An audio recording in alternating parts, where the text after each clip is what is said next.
আসেন একটা খাবার খাই। কীরকম জানেন? এই যে কী বলে এটা, কেউ টোঙ্গা বলে, কেউ কিস বলে। এটার ভিতরে নিচে আমি পেঁয়াজ, মুড়ি, চিনি, সরিষার তেল দিয়ে কষলাইয়া এখন খাচ্ছি।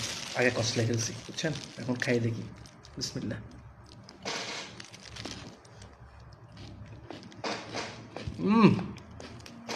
সেই সব একটু একটু জাস মিষ্টি, সেই অসাধারণ হয়েছে। সেই সব পেঁয়াজের একটা কাঁচা কাঁচা একটা ফ্লেভার পাচ্ছি, খুব মজা। খাবেন?